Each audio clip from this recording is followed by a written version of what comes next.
He's a killer. He ought to be run out of town. He's the gunfighter. He hasn't a friend in the world. He's the gunfighter. He only wants to be left alone. Why don't they give him a break? He's the gunfighter.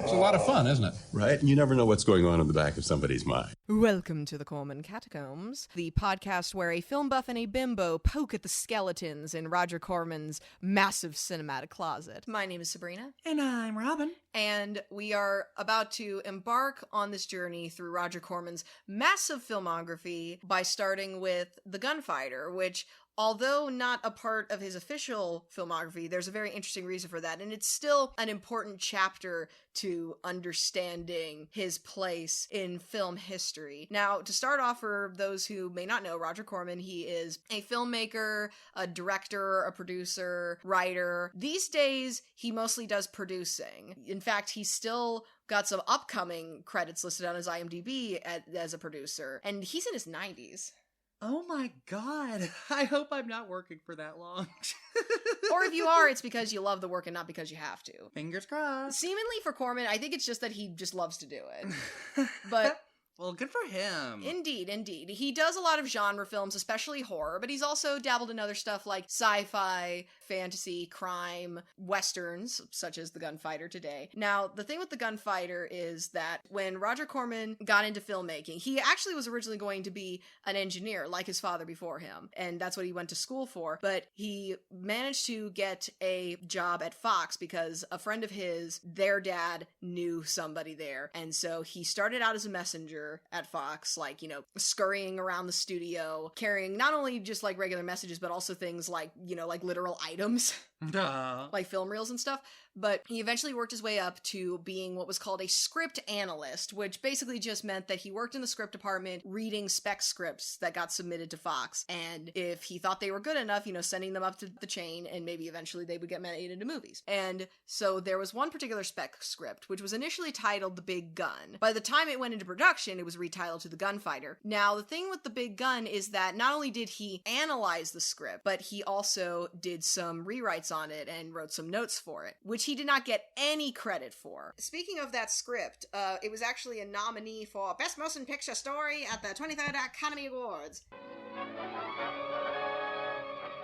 When the film came out, his boss got a raise, and Roger Corman got Jack a dick.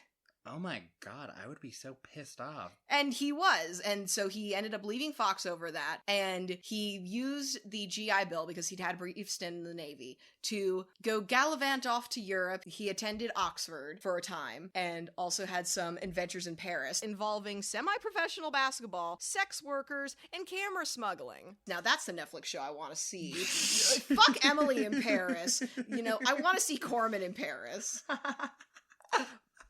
But then eventually he did come back to the States. He did some script analyzing for a few different agencies before finally getting one of his own scripts sold. And that script, and the movie would be made into, that's considered like the start of his official filmography. But again, I feel like The Gunfighter is an important part of his story, so that's why I wanted to talk about it today, because that was a seminal butterfly effect moment of if either he'd gotten the credit that, he wanted for his work on it, or if he had, grinned and bared it and stuck with Fox for a little while longer, who knows what could have happened. Maybe he would have been stuck in the script department forever, or maybe he could have risen the ranks and become a more traditional film executive for Fox, which means that, in that timeline, if he stuck with Fox and made movies mostly for Fox, that means most of them would be owned by Disney now. That's kind of funny to think about.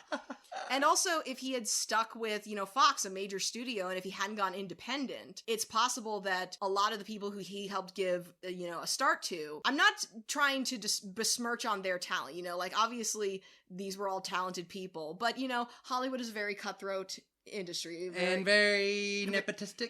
Yeah, and very dog eat dog. And so, being able to just get your foot in the door and get your start is still a really big deal. And so it's possible that if Corman weren't in those independent circles, getting these unknowns and giving them a chance, to boost them, because as far as some of the people that he helped give a start, we're talking Martin Scorsese, Jack Nicholson, Francis Ford Coppola, Joe Dante, Jonathan Demme, like, if they either never get their start because they, if Corman never goes independent, or if they get their start in a different way, because... How would that affect their careers? And how would that affect Hollywood, the In way that general. Hollywood looks right now, and like some of the movies that they ended up, making and starring in That would is either not so exist or exist cool. very differently. It's weird how little things like that can explode into bigger things. All right, cool. I'm looking forward to checking this out. Now, first, before you do, I wanted to show you, now, one thing that's become, iconic about a lot of Corman's older films are the film posters, which, of course, he didn't design them, but, a lot of people, if you think of a Corman film, you're probably going to think of some of those classic posters, and especially back in the day, we're talking, like, the 1950s, like, chances are, maybe you saw the trailer in the theater, but the primary form of marketing would have been things like the poster. You'll see them a lot, like, in vintage collections. Aww. Now, so first, the Gunfighter. How are you looking at this one? His only friend was his gun. His only refuge, a woman's heart. I love cheesy stuff like this. I don't know why. Maybe I will find out. Eventually. It's a story of friendship. A friendship between a man and his gun. Do you think they'll have, like, a second act breakup? There's gonna be Please tell me that the gun doesn't talk, and we'll just move on its own. There's gonna be a comic misunderstanding. No one takes and the gun. Everyone's storm like, off this in a is. huff. Everyone treats the gun like a person. And the guns, and like somebody has to give the gun a pep talk. It's like, you're not the same without him. You two belong together. You're partners. You're partners. Well, we will be back with our thoughts on The Gunfighter.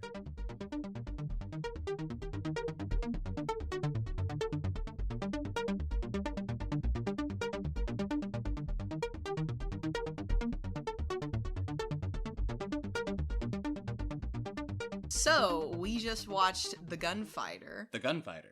He's the gunfighter. He's the gunfighter. And his only friend is his gun. Unfortunately, not the riveting story of friendship conquering all that we were expecting. No! Gunshine!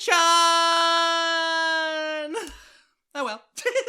But interestingly enough, because I didn't know this initially, but so the main character, played by Gregory Peck, his name is Jimmy Ringo, because I guess Ringo needed something to do before the Beatles were formed. And I assumed that he was just made up for the movie, but no, it turns out Jimmy Ringo was a real gunslinger. Now, of course, like any biopic, though, of course, they took a lot of liberties. And in fact, even as far as Jimmy Ringo's story itself, there's still contention as to how much of it was exaggerated over time and how much of the official story is actually true as well. Oh my gosh, that's so fun, because they play with that in the movie. Right, because there is a bit later on where someone says it's like, oh, and, Ringo's killed 50 men, but Ringo claims that he only killed about 15. But as far as how our story starts, because there's a little title crawl, explaining... Okay, it's not a title crawl, but yeah, just block of text. Block of text. That's I like it, though. Instead of crawling, it's sitting. It's a title sit. It's a title sit, just saying it's the 1880s, it's the days of Billy the Kid and Wyatt Earp, but also there's Ringo, and he comes into town, and the thing is, it's very much playing with that whole idea of you don't want to be the fastest gun in the West, because once you get that reputation, everyone's going to be trying to outgun you. Because he's just like coming in, having a drink, not causing a ruckus, of his own accord. But he's tired. He just wants some dopamine, damn it. he wants some intoxication. And so, but then there's a guy at one of the other tables who spots him named Eddie. And he starts to pick a fight. He starts being all like, the insult that he uses, I had to write it down because I was like, what the hell? Because he's all like, oh, Mr. Frazzlebottom over there. That sounded so... I want to use Frazzlebottom as an insult now. But then he draws first on Ringo, and so then Ringo has to draw in self-defense, and he ends up killing the guy, like, pretty quick.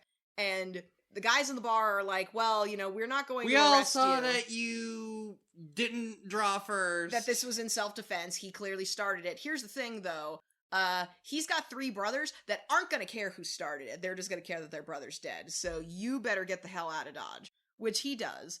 And the 3 brothers pursue him, the 3 brothers, and 3 brothers. But he manages to catch him off guard in the desert, disarms them, shoos their horses away, and doesn't kill them. Right. Because everyone's like, oh, he's such a tough, angry badass, and it would be so much, it would have been easier to just deal with him right there and then, but he chose not to. Right, because he basically gives him an ultimatum. It's like, hey, you don't want to keep on this course of vengeance. Go back home. Hey, go walk 3 hours that way, and you can get out of my life and keep on living. But as soon as he leaves, they're all like, did we learn our lesson? Hell no! Yeah! Let's go try it. We can find a town going the same way he can. Right, and that town ends up being Cayenne, which it turns out that he is familiar with the town. He knows the marshal there named Mark, because Mark also used to be a gunslinger. He's got an old flame there. Yeah, his wife Peggy, although she's not using his surname anymore, she's using a different surname, and it turns out he's got a kid who he's never met, also named Jimmy. And Jimmy Jr. Why? Was that like symbolism that he was supposed to take on the father's legacy later? No, I think it was more to show that Peggy still had feelings for Jimmy. Oh, right, Because you'd think that if she hated her husband, she would, like, maybe if she pick literally any other name. Or if she couldn't, like, rename the kid, at least give him, like, a nickname so she doesn't have to call him his father's name all the time. So, yeah, that's... Call him Jim instead of Jimmy? I mean, if I really hated somebody's name enough, I would change it to something entirely, like, oh, hey, shoe button or something. I don't know. Hey, bath mat. Oh, but speaking of names, so, like, when the opening credits came up, and, it's listing the casting, and of course the only name that we recognize is Gregory Peck, because he was in Cthulhu Mockingbird, but there's another name that came up and it just reminded me that it's like, yeah, this really was from a different time. There's a cast member named Skip Homier, and he ends up... Who names their child Skip? Well, it turns out that was a stage name, because it turns out okay. Skip, I took a little bit of a glance at the Wikipedia. What? How do you get the name Skip? By being a skippy little whippersnapper, I guess. Like that's just like a youthful like name that people had back then. Well, because like okay, I say like because think of how like Barbie is from the 50s, and what did they end up naming her little sister? Skipper. Like Barbie's little sister's name is Skipper. Yes. I love that so much. But it was the style of the time. So Skip Homier plays a guy named Hunt, who very much like the whippersnapper in the introductory scene is, as soon as he hears Ringo's in town, he wants to prove himself. He wants to prove that he's a badass. But what's interesting about Hunt is that I can't tell whether or not they were trying to queer code him, because he's very much think about that. They paint him off as being very much like a dandy, because like the first we see him, he's like getting his hair cut, but what's weird is he's probably got one of the best hairs of the male cast. Yeah, he's got very fabulous hair, and like literally his posse is like just playing cards while he's getting his hair did. But then and I think it's also has to do with the cadence of his voice, because he's not doing like a full like the stereotypical gay accent of like, oh my god, but I didn't detect that. There is a little bit of like, there's some sort of lilt to it. Again, I don't know if it was queer coding or if it's just they were trying to make him sound like a spoiled kid to emphasize that it's like he is naive and way too in over his head. Because at one point when he finds out Ringo's in town and he's like, fuck the haircut, I gotta go see this Ringo guy for myself. Barber's literally like, I'm not done yet. I don't care. Right. But then like Hunt is all like, let's see the big important man. Like there's this like sassiness. There's this sassiness, and I can't tell if they're going for gay sassy or teenage asshole sassy. Hormonal teenager sassy. Oh, because like he's got a mustache, but it's very thin and wispy. It's so peach fuzzy. It's so thin. He's trying so hard to be cool looking.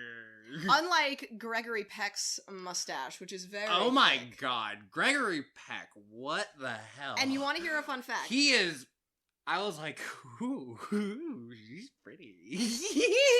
Man, pretty. Oh, and fun fact, he was... Or I guess the word is handsome. So, that mustache was not, originally intended, because the studio wanted him to be clean-shaven, because that's how more recognizable he is. He tended to be clean-shaven for roles, but he wanted to have a mustache because, that was more period accurate to the time. But, so it's both cool and more historically accurate. Right. But, so, Hunt confronts Ringo in the bar. He starts off by shitting on the barkeep. Not a good plan. Not a good plan since Ringo's friends with the barkeep. You're watering this shit down. And then he comes over to... What are you talking about? This is the same stuff you've always been drinking. Right, and then he comes over to Ringo's table, because at this point Ringo's trying to stay off in the corner and just vibe and try not to be noticed. But he comes over and is all like, I think the barkeep is watering it down. Why don't you take a sip, sir? I want your opinion. And any jackass... God, it was... Yeah. Yeah, any jackass at a bar, he gets pissy as soon as someone refuses his offer of a drink. Because Ringo is having none of this. Yeah, Ringo is he's trying his darndest to not stir shit up. Yeah, because he's not in town to stir up shit. He's in town to see his wife. He's only doing it so much as he has to do it to defend himself. Right, because then the only way he's able to get Hunt to back off is to be like, I've got my gun under the table and I've got it pointed at you. Now get the hell out of here. Oh my god, Hunt whines, oh, is that the caliber of man you are? He's like, get going, boy. Right?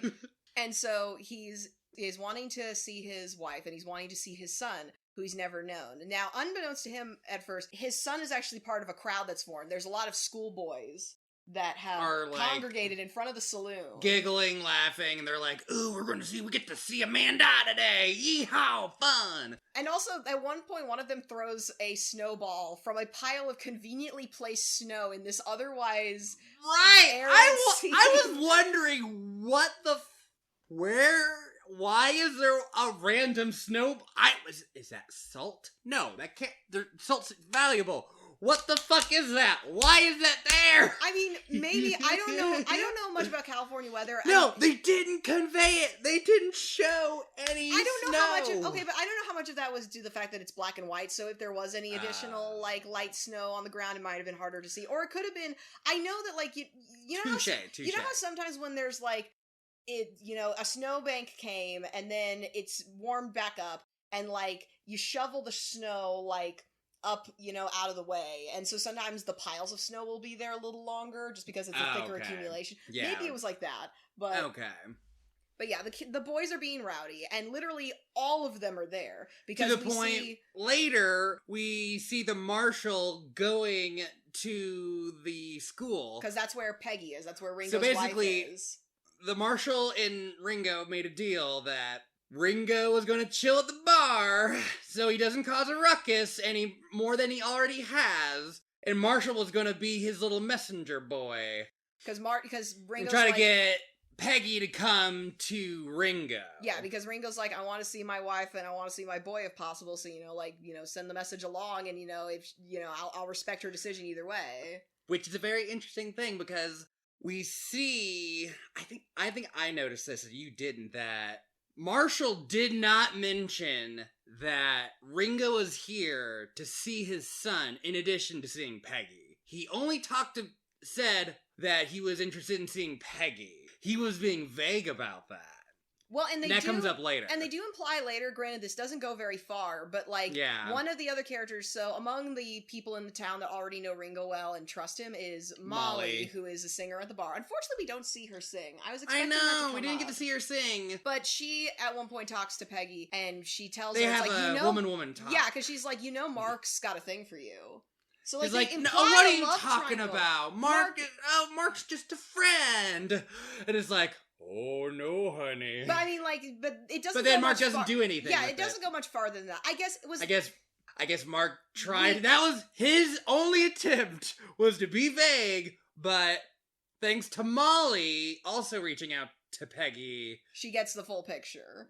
eventually. But yeah, so because Peggy's the school teacher and she let the girls out since none of the boys showed up anyway. It's like, oh my gosh, I the, love the that. One that taste, little, the one taste of gender equality those kids are ever gonna get. Right? I was about to say, I thought that was a really interesting note that literally none of the boys showed up to school. Not even one of them. Not even little Jimmy, even though your mom's the teacher. But yeah, he's in the crowd, but he's like, Big oh, Jimmy... but I want to see what the fellas are doing it. Oh god, that masculine peer pressure is so cute to see in an old timey days. But yeah, and even Big Jimmy doesn't realize, which of the kids is his, because he like peers out and he's like, I can't tell if any of them are mine. Like none of them look like me. Then Mark the Marshal none of them has have a to mustache confirm. like me. Mark the Marshal has to clarify. Yeah, I don't see him either. So while the crowd is still gathered, so we already dealt with Hunt and his bullshit for now. But meanwhile, there's another guy by the name of Jerry Marlowe who he goes up to his house, which is across the street from the saloon. Oh yeah, no, because he learns from one of the Karens at the grocery store. Right, because of the people that are concerned about Ringo's presence are the women of the town. Like, basically every woman who isn't Molly or Peggy think that Ringo is a murderer. And not just a murderer of 50 men. They end up forming like a swarm of Karens and go to the sheriff's office, the marshal's office. And I think it's really cute, but thinking of putting myself in their point of shoes, because it's like, as a woman with less rights, all you had was the ability to worry and speculate. You couldn't really, act on anything, but you could speculate on it. And that's all they could do. And it was like, But... Anywho, though, so then Jerry Marshall, because that's where that one guy hears about Ringo, and then he posts across from the bar, right? Like he's with got a gun in hand, up in the and his wife is trying to tell him, "We don't even know for sure that Ringo is the one who killed our boy." Yes, I know he killed our boy. Or at the very I least, gotta do this. You don't understand. Or he's like, it was either him or his bunch. Like, there was a shootout at some point in the past, in the nebulous past, and his son Roy was killed in the crossfire, and he blames Ringo for it. And so he's like, at one point, he's like posted, like basically trying to snipe him. He's waiting for him to come out of the saloon. And, of course, the wife keeps being like, oh, don't do this, We're finally getting on the straight and narrow. We're finally getting our lives back together. It's not going to bring our boy back. The one thing she doesn't bring up, which I feel like is also a compelling point, dumbass, what if you don't hit him and you hit one of the kids scurrying around? Oh my god, that's a good point. Oh god, they couldn't afford to have kids on the set that day when he was doing his sniping. Well, I don't think they would have killed a kid back then. Oh, I know that, but I'm saying from the production standpoint, what if that was like an accidental thing that they forgot to put the kids in the Ringo background. alludes to the idea of collateral damage later. Well, okay, they do kill a kid, but it's off screen because that's part of Mark's backstory. Is the reason why Mark gave up the gunslinging life and went on to the straight and narrow is because there was a shootout that he was involved in where a little girl that just happened to be passing by was killed in the crossfire. And he doesn't know, he'll never know if one of his bullets killed her, but it gave him so much guilt that's why he left the life. And so Ringo is hoping that he can leave the life as well, because that's why he's trying to reconnect to Peggy, because he's hoping that, everybody in Cayenne and the surrounding area knows who he is, but maybe if they go up somewhere, maybe if they go northwest, maybe if they go to South America, maybe they'll be able to have a fresh start, and he wants to finally be a father to his son. But we don't find that out until later. Right, because at first all we know is that he wants to reconnect, and slowly we realize he's got plans to try to start over. But first he's got to deal with some of these old loose ends. And then I feel like towards the middle, a lot of different plot threads go on. Right, well, because first we know that Hunt is still out there kind of steaming and kind of, itching for And we also see the three brothers finally get a hold of some horses. And make progress, and they're coming into town as well, and they're kind of trying to see where their opportunity is going to be. And the marshal also gets his deputy to keep stick with Ringo at the bar, make sure he, stays no in the bar. more hotheads like Hunt show up and try to stir troubles. But then the thing is, because remember, across the street is Jerry the sniper. I will say, though, one of the few positive interactions that Ringo has is like when he first is talking to Marshall, the old man interrupts him and is like, "Oh hey, there's someone burning down my house." Sorry to bother you. Yeah, he's like, and he makes that comment. I'm not normally the type of man to interrupt men like you two. And I was like, that is a very interesting, like, line to say. Because that's why the Marshal. And on top of that, well, deputy. then later, Marshall gets the deputy, and then the deputy's like, he leaves his pistols at the office, goes in, lays the shotgun on, by the front door, which is, I was like, for me, that's like, oh God, there's children nearby. Anywho, though, but he lays the gun outside of the bar just so he can be like, "Hey, Ringo, I'm not gonna hurt you. I'm just here because I was ordered to be here." And Ringo's like, "Okay." But then Ringo realizes, because at one point he does want to like go outside for a bit, but he realizes he sees the glint and then from the sunlight. He sees the sniper, and so he pulls the deputy back, like, nope, like, no. You stay here, and then I'm gonna go out the back and see if I can confront the sniper. Which he does, because he goes up into the building. But prior to going into the building, the wife and the husband have a moment where he's like, just get out of here, just go off with the family, and I'll get with you later. And she just has to resign and leave. I mean, it's very much the tone of, I know I'm probably not coming back from this, but, you go off without me. Gee, I wonder if that's going to come up again later. But, so... And as she's leaving, Ringo comes in. And he's able to get the drop on. He's like, okay, drop hands your up, gun. Hands drop up. Kick your gun. Kick it. Now kick it further. Yeah, because the first kick he does is such a little, like, petty bitch kick. It's, like, barely a few inches. Oh, God, was that Ringo? Or was that Peck saying, hey, you need to move that gun further, silly? Right, was that in the script, or was that a blooper that made it in? But, that still works, though. I like it. And so he takes Jerry back to the marshal's office, and I assume hopefully the house fire was dealt with, because eventually the marshal comes back, but not before the flock of Karens shows up. Ringo takes the sniper, puts him in jail, he goes into the marshal's office, just kind of lets himself in. He probably just knows the layout of the office is probably connected to the jail, like... Yeah, he's probably been inside of a jail before. But, anywho, the point is, the flock of Karens is there, and they're all like, where's the marshal? We want to talk to the marshal. marshal. Are you a deputy? No, but I know the marshal, which isn't a lie. I'm just a friend of the marshal. It's like, oh, we're so concerned about this Ringo character. How could they just let a murderer just prance around our fine law-abiding town?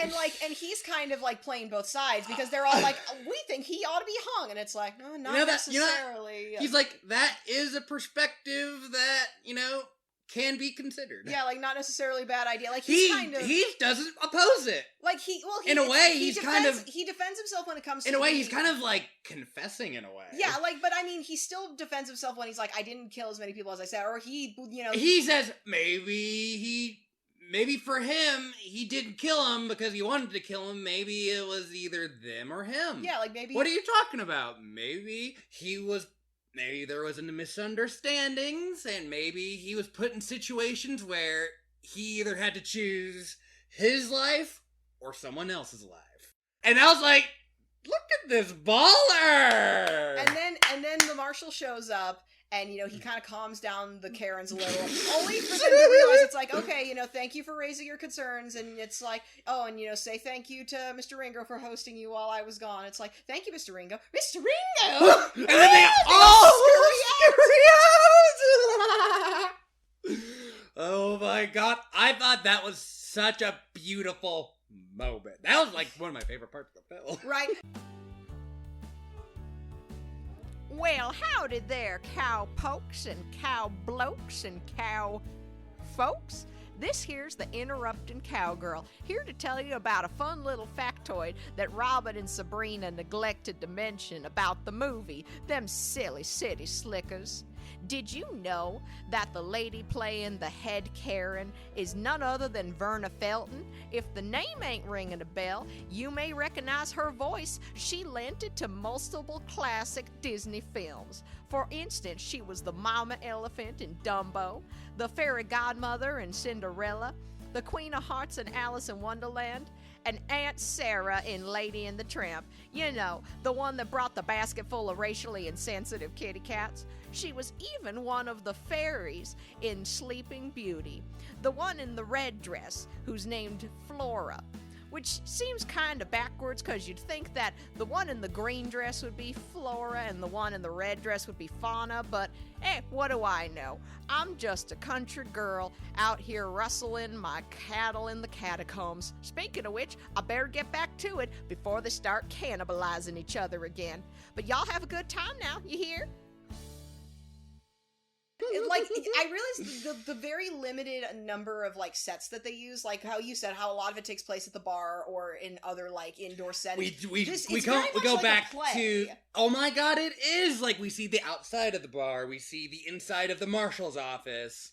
We see the inside of the sniper's apartment, and we see the schoolhouse.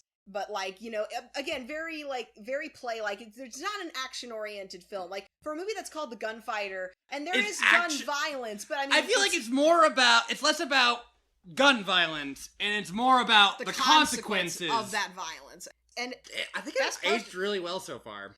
Yeah, it's like, I get why it has good IMDb scores, but I also get why it doesn't, you know... It doesn't get referenced a lot as, like, one of the big westerns the way that, like, a lot of the John Wayne or Clint Eastwood movies Because do. They're not as action-y. They're It's talking very about... low-key. It's... In a way, oh god, is this cowboy noir? No, I wouldn't say that. Okay. But there was I don't know, I like the way it handled its themes up until this point. Right.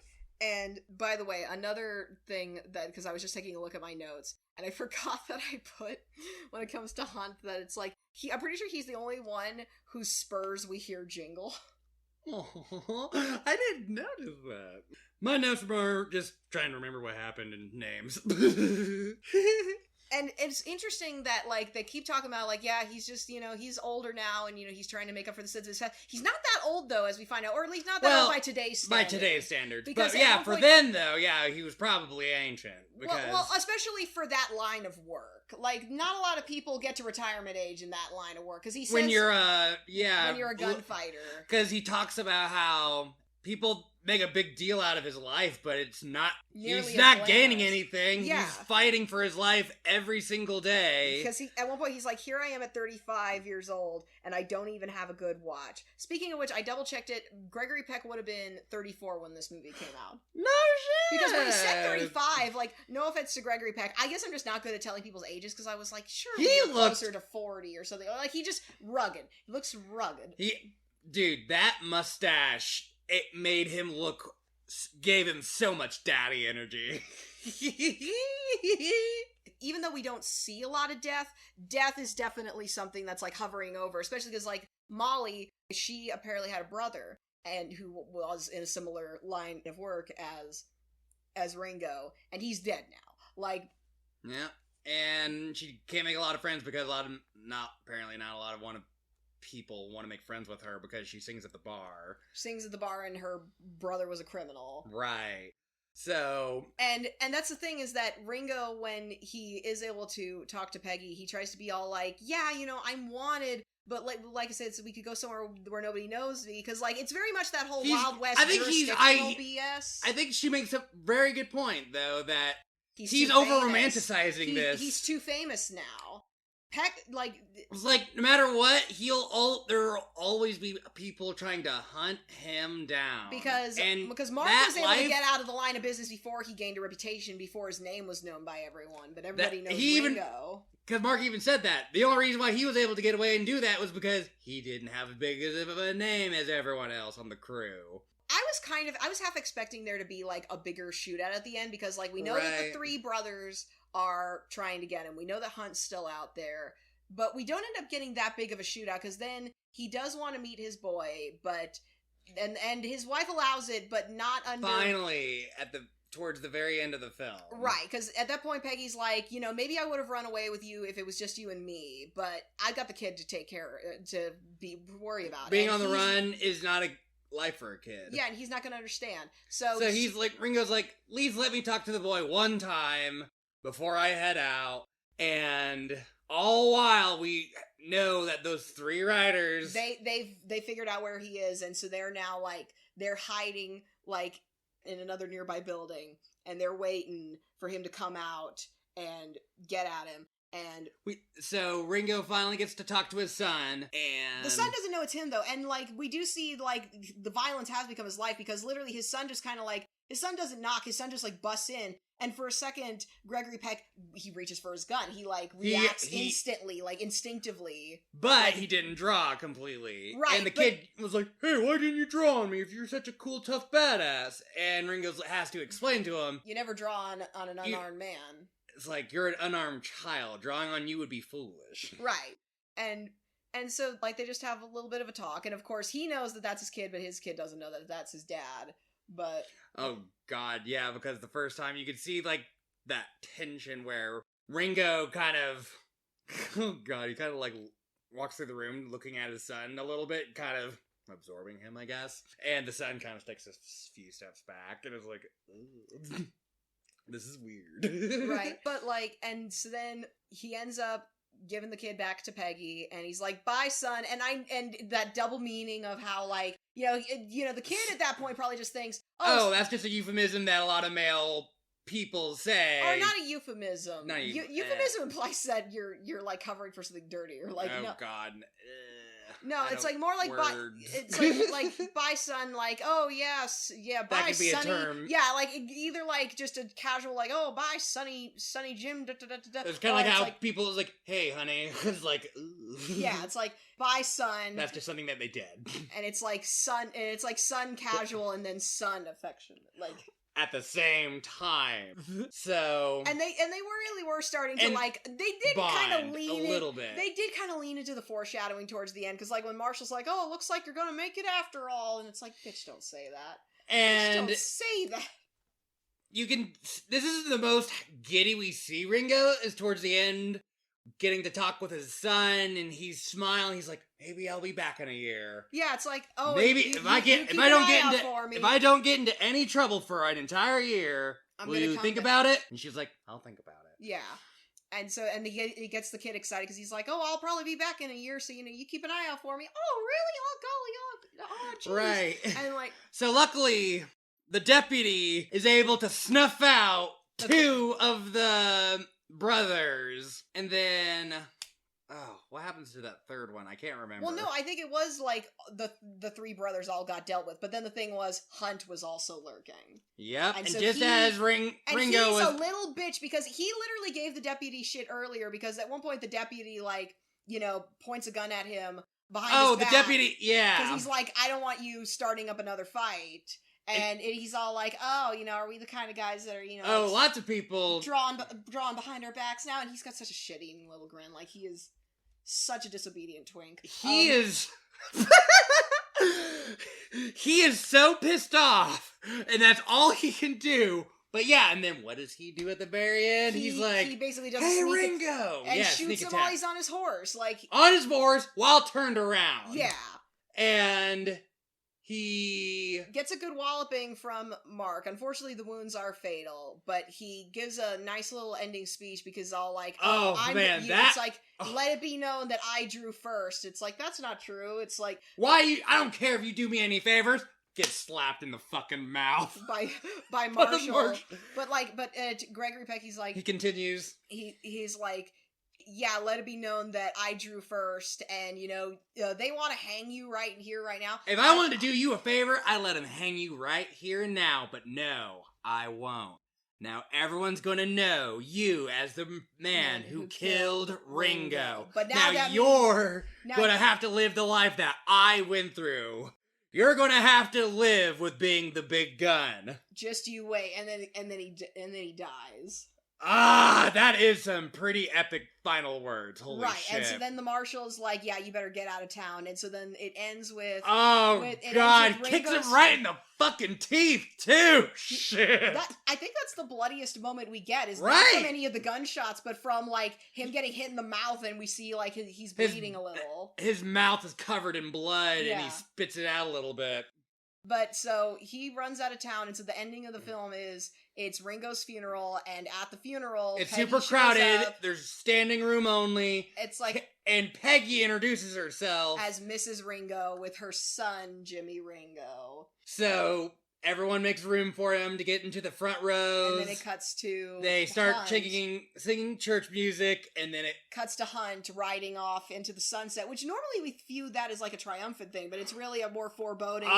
He's the cycle of you know violence. what's funny is about that? to Because repeat. no, I misinterpreted that. I interpreted that as we're looking off into the past of this is, I guess it's Ringo's spirit being set free from the curse of being the big gun. I mean, I could see that too, but I feel like that's a little too triumphant for Right. what they're going for, as far as this more cynical look at how this is not a very Well, glamorous life. I guess it was positive. It kind of sucked. The town only liked Ringo at the very end. Right. After he was dead. And then, fucking Hunt riding off, because he's gonna learn the hard way of what Ringo said. Yeah, what being the gunfighter or the big gun or what have you really wins. What it means to have it where your only friend is a gun. The gun has found a new friend. The gun's new BFF is Hunt. Although honestly, I don't think Hunt's gonna last very long. Little I bitch don't like him. think. No! We see his ass get kicked so much. Oh my god. He basically has to, go on the run now. And the gun's in the cradle with And the silver spoon. I actually think that. So, what are we going to rate this? Well, okay, because as far as, when it comes to Corman films, and granted, this one's a special case because it had his hands on it, but, never officially credited. Not an official Right. part of his filmography. Now, when it comes to the Corman oeuvre, a lot of it people write off as trash, but, trash still has, Its place. It still has its place and it still has its value. But I believe trash is a spectrum and not a binary. For the purposes of easier classification, though, we have devised a system of there being 4 general points along the trash spectrum. So if something is so bad that it's good trash. If something's so bad that it's bad trash. If something's so good that it's fine, it's non-trash. And if something's so good that it's great, it's anti-trash. That point turns into a dumpster diamond. Yeah, it's like, it's anti-trash. It is the diamond in the dumpster. But I guess that's the first question is, would we say that this movie is trash or not? I'm gonna say no. This is not trash. Would you say it is simply non-trash or it is anti-trash? Yeah, I'm not Are we- super gushing over it. It's very simple and bare bones. I feel like it could have used some tightening up because we did get to see Marshall talk about his feelings. Because Well, that we did could, with the little girl when he's talking about the little girl's death. I guess you could have done that. Where I guess that's the implication that Mark is now going to He's gonna become the new father figure because swoop in. well, because Ringo even says Sloppy seconds. because Oh God. you. I'm terrible. Yes. But because Ringo even says he's like, oh, and don't you start a fight with the marshal? Because as little Jimmy asked him, it's like, who's the toughest gun in the West other than you? It's like Marshall. Marshall, he doesn't even carry a gun. It's like, hey, don't you pick a fight with Marshall? He's the toughest guy I know. And yeah, he can go to men barehanded, and I'm like, dude. But so I think the implication. Fisticuffs. I don't know. That's the solution to gun violence. I don't know if necessarily Peggy is going to hook up with Mark, or if it's just going to be that Mark is going to become Jimmy's new father. I guess figure. I like how it's open-ended where you can interpret it any way you want it. So, and in that way, it's kind of nice. I know, but It aged pretty well. It's like I haven't seen a lot of westerns, but I'd say for a honest- western, it's a fine little movie. I'm looking forward to getting my father's opinion on this because he loves western films. And I believe there are a few more westerns we have to look forward to. Hey, in Corman's yay! catalog. Good. But before that, Oh though, God, I'm going to say something silly. yes, It's probably the other way around. I wonder if this is another one of those movies that Logan took inspiration from. very possible. I mean, granted, we know it took inspiration from Shane. Shane, what's that? It's the movie they're watching in the hotel, dork. I didn't know what that movie was.